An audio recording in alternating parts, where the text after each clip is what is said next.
అయితే ఇప్పుడు ప్రధానంగా మనవి చేస్తున్నటువంటి విషయం ఏంటంటే ఈ 155 మంది హరిదాసులకి కళాకార సభ్యత్వం కట్టాలి 10 సంవత్సరాలు అంటే అమౌంట్ రాలేదు. మేము చాలా బాధపడ్డాము, చేయలేమేమో ఈ బృహత్తర కార్యం అనుకున్న సమయంలో ఒక మహానుభావుడు 50,000 రూపాయలు పంపించారు.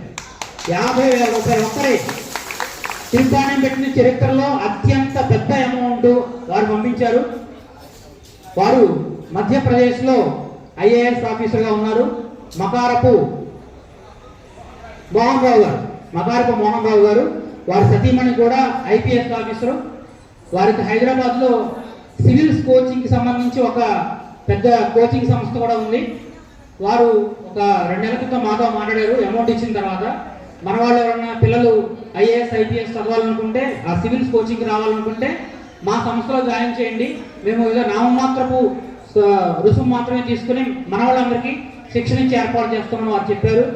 వారితో మాట్లాడినంతసేపు ఐఏఎస్ చేసి కూడా ఈ రకంగా మాట్లాడతారనిపించింది. ఎన్ని పద్యాలు పాడారు, ఎన్ని సంకీర్తనలు పాడారు వారు. తర్వాత మాకు సంకీర్తన గురించి డౌట్ ఉండేది.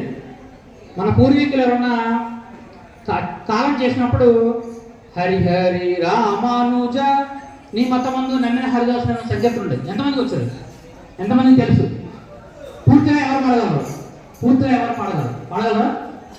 హరిహరి రామానుజ సంకీర్తన. ఆయన ఆ పాట ప్రస్తావన చూసినప్పుడు పాడి చూపించారు. అంతేకాకుండా మనకి పూర్వం కొన్ని పీఠాలు ఉండేవి. ఆ పీఠాల ద్వారా మనమే సొంతంగా శంకు చక్రాలు తాపడం చేసి వైష్ణవం ఇచ్చేవాడు. అంత గొప్ప పీఠాలు మనకు ఒక కాలంలో ఉండేవి. అవి కూడా ఆయన చెప్పారు.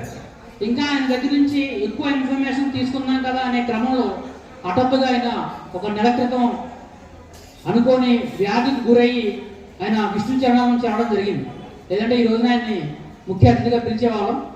కాబట్టి ఆయన గురించి స్మరణ చేస్తూ వారి యొక్క పవిత్ర ఆత్మ విష్ణుమూర్తి యొక్క చరణాలను చేరాలని చెప్పి ప్రార్థిస్తూ ఒక 3 నిమిషాలు మనం మౌనం పాటిద్దాం. అందరూ లేచి నిలబడండి. అట్లాగే నెల్లూరు జిల్లా వాస్తవ్యులు శ్రీమాన్ వడిగల మోహన్ జనార్దన్ గారు తిరుపాణి పెట్టి దగ్గర నుంచి కూడా ఆయన ఎంతో ప్రోత్సాహంగా ఉంటూ అటు జనాన్ని ఎంతో మంది జాయిన్ చేయడమే కాకుండా ప్రతి కైంకర్యం కూడా వారికి తోచిన అమౌంట్ ఇస్తూనే ఈ యొక్క కార్యక్రమాన్ని ముందు తీసుకొని వారు కూడా గత సంవత్సరంలో మరి నెల్లూరులో స్నానం చేశారు. అప్పుడు కూడా మనం నెల్లూరు వెళ్ళాము. మేము స్వయంగా వెళ్ళి వారి అంతర్యాత్రలో మేము పాల్గొన్నాము. కాబట్టి వారి ఇద్దరి ప్రముఖమైనటువంటి తిరుపాణి సభ్యుల గురించి ఒక 3 నిమిషాలు అందరూ కూడా మనం పాటిద్దాం. జై శ్రీమన్నారాయణ.